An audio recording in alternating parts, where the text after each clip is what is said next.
School নাযাওঁ নি? যাম অকণমান দেৰি আছে। তই কি খাই যাবি স্কুললৈ ঐ ৰং? মই এতিয়া ভাত নাখাওঁ, স্কুলত খাম। চিখৰ খাবলৈ 10 টকা এটা দে। তোক মই সদায় সদায় চিকৰ খাবলৈ ক'ত পইচা দিম ঐ ল'ৰা? মই তোৰ দেউতাক ক'ম ৰ। হ'ব যা, নালাগে, মই স্কুল যাম।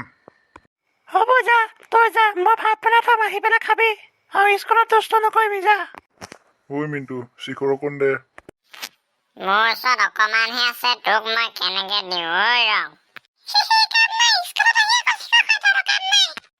অকলে অকলে পকেট কাটি তহঁতে মোক নিদিয়া নেকি?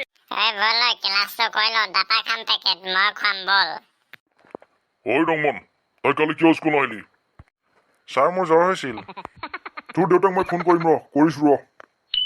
দেউতা ঘৰত নাই। তোৰ মাক ফোন কৰিছো ৰ। হেল্ল' ৰমনা, তোমাৰ ল'ৰা কালি কিয় স্কুল নাহিল?